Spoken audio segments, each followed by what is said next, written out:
Thanks for tuning in to Thoroughbred Horse Racing coverage on Proline TV. I'm your host, Greg DePalma, and look who's joining us today. Jim Feist joining us. Good morning. Hello, talk a little Jim. Horse racing. Yes. In case you don't know, horse racing fans, Jim is partners here with yours truly and Mark Lawrence at Proline TV. So if you haven't seen him yet, and I'm not sure how many, because horse racing fans, I know the average age of a horse racing fan is usually like around, I think it's like about 50 to 60 years old, probably 65. So I think if you're that old, I think you pretty much have an idea of who Jim Feist is. So I would say so. Yeah. Jim's been in the business, the handicapping and sports gambling business for a very long time. And you might have seen him for about 30 years or so on the USA Network.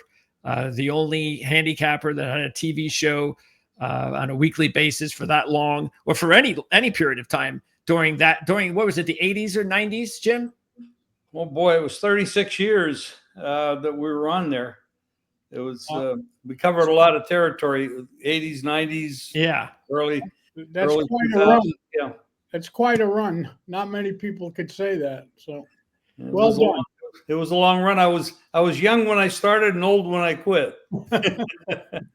So you've actually, because you're about 25 years older than I am, and I think that, did you start owning horses when you were 25? I had a stable of 7 horses in the 70s, and actually I had that stable when Secretariat won the Triple Crown in 73. I wasn't at the track when he did it, but I was watching it, and I had my stable at the same time he won the Triple Crown. And how many horses did you own? 7. And did you make any money? No. Why do you think you didn't make any money? Well, it was first of all, it's a sport of kings, and I owned a lot of claimers. I had one $40,000 horse that was my most expensive horse. Most of the horses I had were 20 or less, and some of them were in 3, 4, 5,000. And a lot of my horses that were pretty sharp and ready to go, they were being claimed by the owner of the Ponderosa Steakhouses in the day. That's a long time ago. And the reason was that when I had a sharp horse, the information was being sold by my hot walker for a couple bucks, and I was losing all my horses, and I realized what the hell was going on. But I was a novice in the business, didn't know what the hell I was doing, and I learned the hard way. And is that the reason that you gave it up? You just I realized I was playing another man's game, and you should never do that. It gave him up. I don't think he gave it up. I think it gave him up. They were cheating him is what was happening. They had a guy selling his information. That's the nature of the game. Not good. No, I'm sure it's still going on, but I haven't been in the game for a long time. When did you decide, because there must have been a time that you were watching and still paying attention to the industry. Was there a time that you started to back away as a fan, even that you just got completely out of the game altogether? Yes. I mean, I sold all my horses, and I had my own trainer, and well, it was a public trainer really. And I had jockeys that ran for me and stuff, but I got out of it, sold my horses. And who trained for you? Who trained for you? Chuck Spina. He's still training, believe it or not. I didn't know that. Yeah. Oh, he was a young guy then, so yeah, he could still be around. You see him a lot at Monmouth, and I remember last summer seeing him at Monmouth a lot. But I ran Liberty Bell, Monmouth, Garden State, all those eastern tracks, because in those days I lived in Pennsylvania, so in Philly actually. Of course, I've been out here in Las Vegas since '70, so the 70s. It's been a while. Did anything turn you off as a fan regarding just paying attention to the sport? Well, first of all, the governments, the states take too much out of the pot. Number one, so you're not really getting what you should be getting when you win. So it bothered me, and then of course I did lose money as an owner, so I kind of lost. You lose your taste for it, and I realized that I was much better and much more proficient at winning money. My return on investment was very positive on sports betting, but very negative on horse racing. Well, at least you knew what you excelled in, and no reason to throw money away at something that you didn't. So I loved it because I'm an animal lover, but when you get in the horse racing business, you can't be, because there's so many horses that get hurt, and you can't make them pets. No, you can't. And if you want a pet, buy a dog. Well, I have 3 of them right now. Yeah. So no, I don't belong in any business that requires me to have animals because I treat them as pets. Okay. Well, hopefully we can get you involved again, even as just a fan a little bit. The Derby, of course, is next week. We'll have our Derby preview show. Who knows? Maybe you'll run into John when he's in Las Vegas next week. I want to remind that to everybody that John will be in Las Vegas next week at the seminar that you'll be doing on Friday, which is also going to be available on YouTube, John. It's on. It's at the South Point Casino and Hotel. You can go to their website and watch it on the website at 6 p.m. Pacific time next Friday night. All right, so 9 Eastern, and I'm doing it along with Ralph Sirocco, who's the host of Race Day Las Vegas. He has a daily radio show, and a good friend and an excellent handicapper, John Lindo. So that's going to be next week. And again, John will be traveling on Wednesday. So we got our fingers crossed. The odds will be in on time. We'll be able to, of course, break down the Derby on Tuesday. That's what we're aiming for. And potentially even do the show live. So just want to remind everybody of that, because this will be our last show before our Derby preview. And then, of course, maybe we'll throw in another pick, because there'll be so many other big races on Saturday. Pat Day Mile might be considered one of the bigger races on the undercard, but there are, I believe, 2 or 3 other Grade 1 races before the Kentucky Derby. So we'll try to give you a bonus race, but we'll have 20 horses to go through for the Derby. So we're going to spend 95% of our time next week, of course, on the Derby.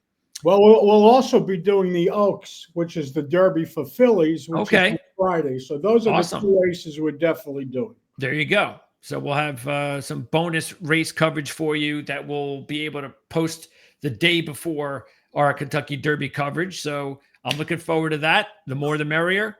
And Jim, like I said, as we close out, I also want to let everybody know, again, if you haven't been keeping pace outside of our horse racing coverage here on Proline TV, Jim handicaps the NBA right now is going on with the playoffs, Major League Baseball all summer. Football, obviously, when football begins, pro and college football. We just finished college basketball. So Jim even loves the WNBA. I kind of forgive him for that. But, we all have our... It's all about return on investment. Yes, that's Greg. it. That's all that matters. He makes more money on the WNBA than he could on horse racing. So it is what it is. So I don't blame him for that. So if you want to check out Jim's videos, you can do that right here on Proline TV. We'll also have a link in the description for you to check out Jim's website at jimfeist.com. And Jim, thanks for taking this time. And I like I said, I really hope that you can start getting more involved as a fan again with some of these big races coming up. Well, if I follow John, I'll probably start making some money. So that's what I'll have to do, because I really don't have time. I mean, the NBA, the WNBA, the baseball, it takes up a lot of time to handicap it and do it right. And we're doing good. I mean, we're really, really doing very well. So we're going to have those videos up on the site, Proline TV on YouTube, and we hope to see you all soon. And John, good luck with the Derby and the other races, and good luck with your trip to Vegas. Thank you, my friend. Stay safe and be well. Thank you. Take care, guys. Bye, Jim. See ya. All right. So again, Jim Feist, we just did a show on Wednesday where Jon Hardoon was our special guest. You could check that out. We'll have a link in the description of this video, as we mentioned last week. So Jim was on for about the first 20-25 minutes of our show on Wednesday called Playbook Against the Spread podcast. So John actually talked a little bit about the Derby, a lot more about the Derby on that show that we're going to talk about on this show. So, John, this week it's about Santa Anita, and we're going to have 2 races. By the way, before we get into Santa Anita, last week, another winner, John, you hit it, I believe, in the Ben Alley Stakes with Correct. Tennessee Lamb. Correct. And that was a horse, by the way, that was 8-1 on. I think he got bet down to 3-1 or 4-1, whatever it was. Yeah. But he won. So. Right around 4-1. So once again, we've got a horse that's 8-1, and it goes down to 4-1 by post time. So we lost a little money there, but hey, still paid out with a winning bet in the Ben Alley Stakes. And we did have one of that long shot that finished first in the Elkhorn Stakes. That was the 5-horse Utah Beach. That was a long shot that actually was about 25-1 with 5 minutes to go to post. And when I looked up on the screen when I was watching, when I was just take a glimpse while I saw he was in contention, the odds were 11-1. Yeah. So anyway, he won. So hopefully you made a little money on that, even though we did not hit the exacta or the win bet. He was just part of our exotics. Okay, so that was last week. Let's go ahead and talk about this week. We're going to start with race number 5. And John, I also know that there's a race. Actually, there's a pick on this card that you really like. It's not in this race. The main race is the only graded stakes on the entire schedule this week, and that's the Grade 3 Royal Heroine Stakes that we're going to do. That's the main race that's coming next. But you actually have a really good pick that you like in race number 8, I believe. Yeah, we'll give it to everyone when we sign off. By the way, you're seeing something on Saturday at Santa Anita, which you just don't see much of, a stake race with 13 horses in it. Yeah. Unless it's the Breeders' Cup at Santa Anita, I don't think they've had many stake races with 13 horses in it. And it's not Santa Anita's fault. It's just the way it turns out. But we have one on Saturday. A mile on the turf, the 7th race, the Royal Heroine, has 13 horses, and they all should run. Yeah, it's when I saw that, I was like, oh, it was because I was getting it was nothing else to go with this week. I was like, oh, please have like at least 7 or 8 horses. And then there were 13, and I was floored. I was like, all right, we're doing that one. So, but that's coming up in just a couple of minutes. Let's go ahead and talk about race number 5. Again, this is going to be just an optional claiming race that's going to go off about 6:08 Eastern time, 6.5 furlongs. It's a hillside turf race.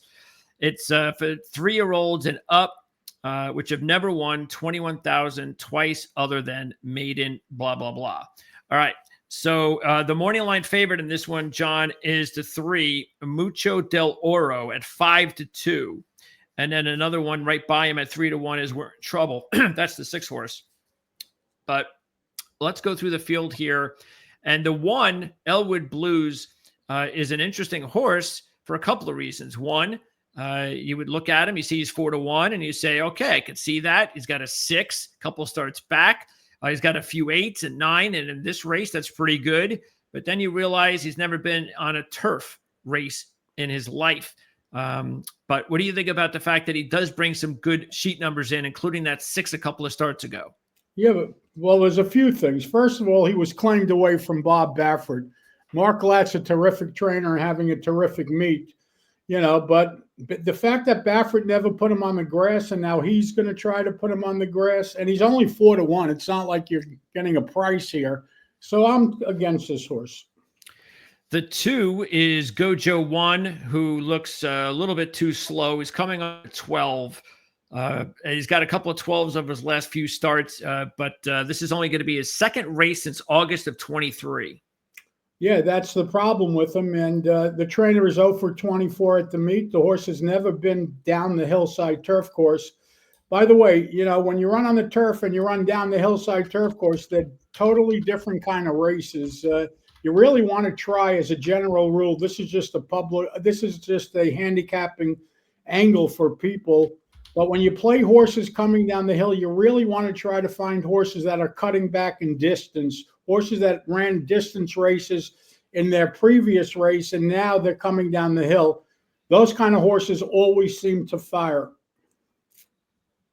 Oh, okay. Yeah, I've had a very difficult time myself on, I don't think I've ever been lucky enough to hit anything on these hillside turf races. And I don't know if that's just Well, luck or whatever the case. you picked this race, so if you want to Oh, blame, I know. I'm just go look up saying. in the mirror, look in the mirror.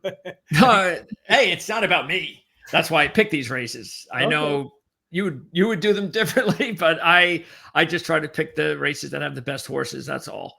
Okay. So, not that this horse is good, but the 3 is the morning line favorite at 5-2. Now the horse is 7 years old, and we're always going to nitpick a favorite, and I think it's kind of easy to nitpick this one because in his 2 races as a 7-year-old, he's gone backwards since the 6th last May. He had some time off. Then he came back with the 11, then a 14, and both finishes were in 6th place. So the results weren't good. The sheets are going in the opposite direction. It's all happened since he's turned 7. Are you looking to do the same thing, John, and try to stay away from this horse? Or is there something that you like about him, including that 6 in May? Well, I'm certainly using him for the simple reason he's 5 for 7 he's 5 for 9, I should say, at the distance. So he's won down the hillside in the past. It's important. There are horses for courses, and horses that like this hillside turf course always seem to run well on it. I like this horse. I'm using this horse. I'm certainly not keying him. Listen, he's 10 for 21. He's 7 years old. He's an old war horse. He always seems to show up, and he runs well. But that being said, 5-2 is a little short for me. Okay, next up is the 4 Dandy Man Shines, the 6-1 shot. You got a nice combo of Mullins and Umberto Rispoli. They're having good meets, but the horse, after a 9 in May and some 10s before that, hasn't really been at his best lately. He has 2 13s and a 14 in his last 3 races, and he's never won at Santa Anita. He's 0 for 9. Yeah, and he's a little slow. Mullins is, by the way, having a terrific meet. He's hitting at about 30%. So keep that in mind because every horse he seems to send out is running. Again, it would depend on price, but off of the numbers, he looks a little slow. He's coming off of a layoff. You know, he did run 1-9 last year, but unlikely to run it on Saturday. Okay, and then comes the 5 Charge for Gold, a 20-1 shot coming off a 16. The best he's run is really he's got a 12 in February. So I guess you could say he bounced to the 16 because anything before that, his best was a 14. But he's a 20-1 shot. I guess we could do better, correct? Correct. The one thing this horse does have going for him is his last race was run without Lasix. On Saturday, he goes back on Lasix. The 12 that he ran 2 starts back was with Lasix. So I'm expecting a forward move. And, you know, at 20-1, not the worst idea in the world. Yeah, we're so often used to doing stakes races, so we don't get the races where you are allowed to use Lasix. So this is a little wrinkle in our handicapping on this show. Okay, the 6 we're in trouble. And this is the sort of like the co-favorite at 3-1. But much better. I mean, look at the numbers here. And in 4 races, and by the way, the horse is also just 4 years old. So at 4 races, you've got 3 11s and a 12. This is only his 2nd race in 9 months, but not bad to come out with an 11 in his first race since last July. This horse, to me, I'd rather take this one than the number 3. Well, the 3 already ran a 6. This horse, we don't know that he's going to run a 6, but I agree with you. This is a lightly raced 4-year-old. He only has 4 starts, and he's basically improved with each and every one of them. So, you know, I obviously would like a bigger price, but I think this is the horse to beat.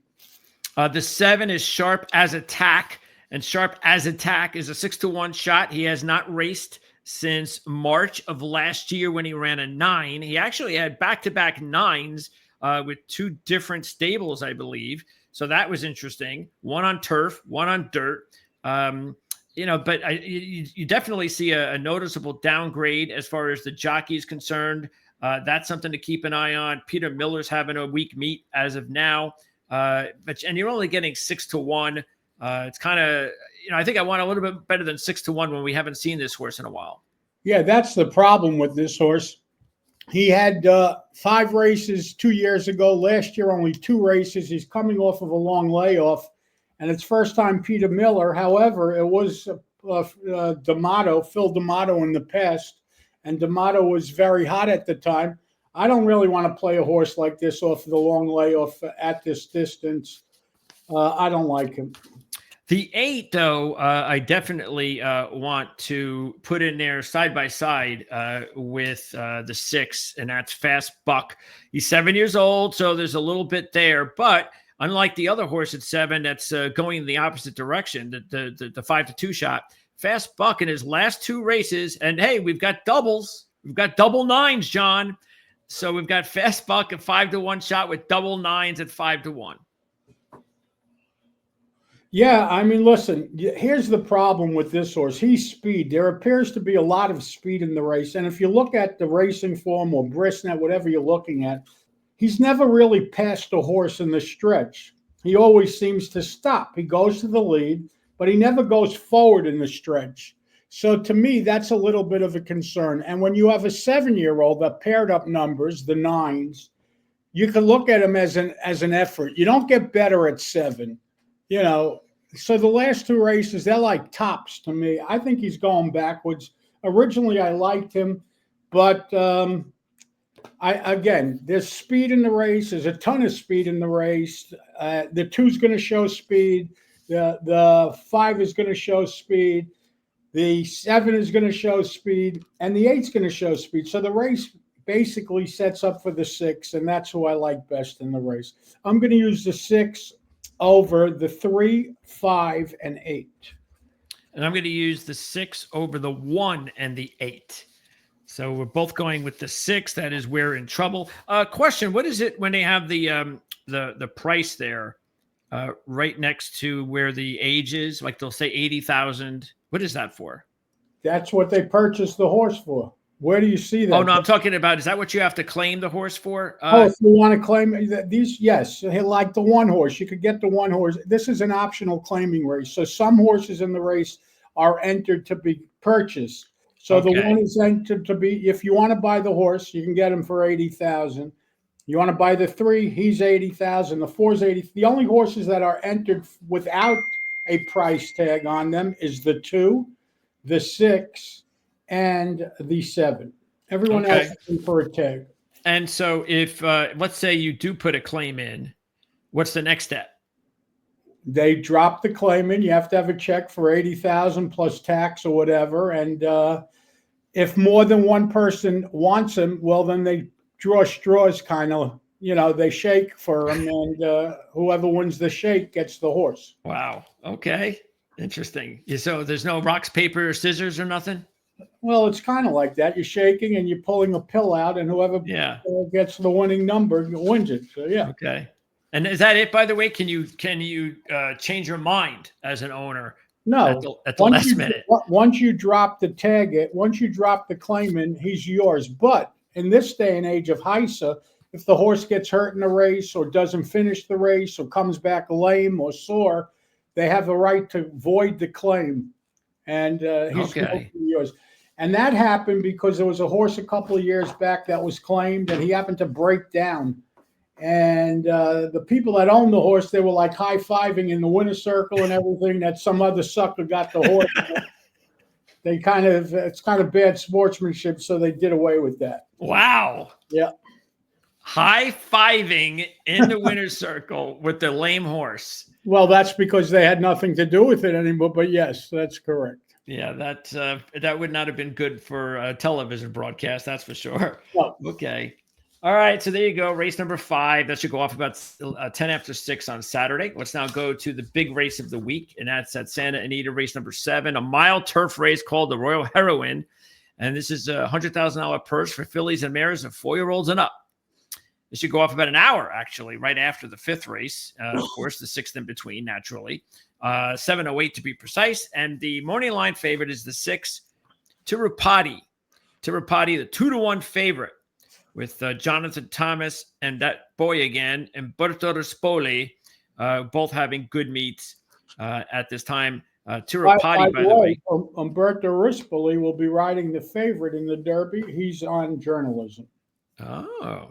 So he's got a shot to get his Derby, Mr. Rispoli. And this horse, by the way, who we'll talk about in a little bit, 12 out of 13 in the money. So can see why he is the money line favorite. All right, let's get right to it. And we'll start at the top. Public Assembly, a 5-1 shot. And everything looked pretty good. 21-17, a couple of 13s. The last one, of course, being in October. Then something happened, which is kind of unusual when we see something happen, when we don't see something bad happen as far as the results. But something happened. We don't see him until March. Comes back with a 15, wins the race. D'Amato, by the way, is the trainer. He's got 4 horses in this field. So this is only his second race in 6 months. He did come back at Santa Anita at 1.25 miles. And the thing that sticks out, though, at 5-1, besides, what we just talked about, is the fact that this is a stakes race. So he will be without Lasix for the first time since his maiden race in November of 2023. Yeah, and this horse was originally trained by Chad Brown. Obviously, they either sold him privately or they changed trainers. But now it was Phil D'Amato for the 15 last time out. Not easy to win at 1.25 miles off of a layoff. So that's good news. I guess the horse certainly has a shot to run one of the old 13s that he has. He fits. It would depend on the price. Also, he has the advantage of breaking from the inside at 1 mile on this turf course, which is a plus. Okay, the 2 is Raw Ability, a 9-2 shot with 2 14s to start his career. Career. Well, lightly raced, gappy, no races at 2 races at 3, one of them on the other side of the world, then came out and ran the 14 last time out. He's like a lot of other horses in the race, and Sadler is doing well. Hector Berrios rides that turf course as good as anybody. I think he's going to be shorter than the 9-2. So for that reason, I did not use him. We don't have 3, by the way. He's never lost. So no, and we don't have any numbers on him with his opening race when he raced in Ireland. Exactly. Okay, so again, 9-2 Raw Ability. The 3 is Sneaker, a long shot at 15-1, who has an awful lot of 13s, 14s, and 15s. Yeah, and why do I want to think he's going to run better than that today? I don't like him. I think there are faster horses in the race. Drayden Van Dyke, the rider, returns to Southern California after being in Florida for the last year, I guess, and he decided to take his tack back to California, and that's where he's running. Okay. Next up is the 4, Uncorked, who's the defending champ of the race. He won this race last April, running a 13. Actually closed in this race. That's the kind of horse he looks like to be. Anyway, another horse with 13s and 14s, a little bit better than the horse we just talked about because we do see a couple of 12s. This is the second of 4 horses from Phil D'Amato. So the interesting thing here is Antonio Frisou, the rider, decides to ride the 1 horse instead of this horse. So I'm going to follow Mr. Frisou, and I am going to like the 1 better than the 4. Not only that, the 4 is a little bit negative because he ran 12s last year, and he hasn't gotten back. She hasn't gotten back to it yet this year. Listen, this is only her 3rd start back off of a layoff, so obviously she could, go back to that 12 today. But the fact that Frisou opted for the 1 and D'Amato has all 4 horses in the race, so Frisou, I'm going to follow Frisou here. I'm going to use a 4, but I'm not getting her. And we also got a couple of years on the 4 too, so that doesn't hurt. Correct. Okay, the 5 is Venganza, and Venganza is going to be a long shot that I'm going to play. And Venganza, I noticed here that let's just take a look at his sheet numbers on turf. That's all I want to take a look at. So he gets a 14 in February of last year, which was a 4-point new top. Then he bounces to an 18. Okay, bad race. Does not run on turf again until November, comes back with a 12. Then again, February, turf, 12. March, turf, 11. Goes to a 14 last time out, but it was his first race off of Lasix. It was also a bounce off the 11, but the reason that this is my top selection is because you see the 15-1. And listen, out of his last 3 races, 2 of them win this race. If she runs the 11 or the 12, yeah, he's going to win. Yeah. And the fact that she ran the 12 last year at Del Mar, that was going long, and they're going long on Saturday. So I know she can handle the distance. At 15-1, it's a no-brainer. That's the horse that I like. And of course, by post time, it'll be 4-1. So, oh no, and we'll lose all of our. It's a 13-horse field, Greg. They have plenty of. I hope so. Okay. Now here's Tirpati, the favorite of the race at this point. He's coming off a 13 and a 12 in his last 2 starts. The 12 is the best we've seen from this horse. She hasn't run anything better than that over her career. Oh, she did run a 10 on a synthetic track, I believe, at Woodbine in October of last year. Anyway, the 4 races this year, a 12, 2 13s, and a 16. I like this horse, but I don't like the price. I mean, listen, she's just as fast as the 5 is. She's 2-1. Venganza is 15-1. Yeah. Why wouldn't I bet Venganza? You know what I'm saying? I mean, and what I also like is that 12 and the 13 in the last 2 races were without Lasix. So she's already ready to come into a race without Lasix and still put in a good number. Correct. All right. Yeah. So 6 is, a good morning line favorite. Next up is the 7, Son of Hill, the third of 4 horses by D'Amato. But this horse is slow. Yeah, 15's not going to get it done, and I don't see her running better than the 15. Yeah, she'll be like 50-1 or something, 60-1 probably. Macho Girl. The 8 is a 20-1 shot. Same thing. The numbers are just too slow at this point. The only reason I can make any sort of a case for this horse is she had trouble in both of her last 2 races. You see the T in both races she had trouble. So, and she's 20-1 if you're looking to make an excuse. But again, there are too many horses that you have to beat in this race to get in. The 9 is Eternal Rain. Eternal Rain is a 12-1 shot who has been on turf. Well, if we just take a look at the 3 turf races in the United States, all at Santa Anita, all at a mile, she had a 16, then a 16, and then a 13. But unfortunately, it's a 3-point new top. It happened just a month ago, and we might see a little bit of a bounce here. But look, D'Amato's, this is the 4th of 4 D'Amato's, 6 out of 7 in the money, and you are getting 12-1. Yeah, the price is right. It's another D'Amato. It's another horse that Antonio Fersu, who's riding the 1, rode last time out. And again, he opted for the 1, so I'm following Fersu. Okay. And then we have the 10, Valence. And Valence is another long shot I'm going to play. I like the fact that in the 5 races on turf and at 1 mile, this horse just keeps getting better. 21, 20, 16, 15, and 12. So that's what I noticed. And I'm getting 15-1. I thought, why not? She also won a race in November. And that was her first race of 3 without Lasix. So that, and she ran a 10 in that race. So she's capable of running. I know it wasn't turf, but she's capable of running a good number without Lasix, and you're getting 15-1. Yeah, those races were at a smaller track. These races were at Zia Park and Canterbury Downs, So she's been running at minor league tracks for the most part. Even her last race was at Sunland. The race 2 starts back, I guess, was at Santa Anita when she ran the 14. But that's a good 14 because it was coming off of a 10 and she had every right to react. This isn't the worst idea in the world at a big price. What do we know about the new trainer change? Well, the guy that trained her at Sunland was a 17% trainer, Ty Garrett, and O.J. Harrigy, who was stabled up north, but they closed down Golden Gate Fields and Bay Meadows, so he's basically running his horses now at Santa Anita. Hamwood Flyer, the 10-1 shot is the 11.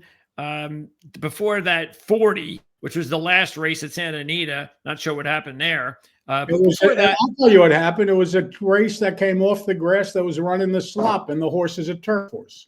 Okay. That's what happened. Don't have to worry about that. Wow, she ran at the slop at Santa Anita. That doesn't happen very often, but then again, you do get those rainy times a year in California. The previous 3 races were 13, 14, and 13. Yeah, the problem I have with this horse is the owners, I guess. I'm not sure who they are, but apparently they like to change trainers. This horse was trained by D'Amato, then George Papadromo, and now Peter Uriton. So this horse has had 3 different trainers out of her last 4 races. I don't like when people, bounce around taking horses away, especially from good trainers. I don't know. It looks like the owner likes, wants to be boss. So I don't want to say anything bad, but I don't like horses that make those moves. And then the 12 is Baltic Fire, a 30-1 shot. Since a best 12 in November, she's gone backwards to a 14 and a 17.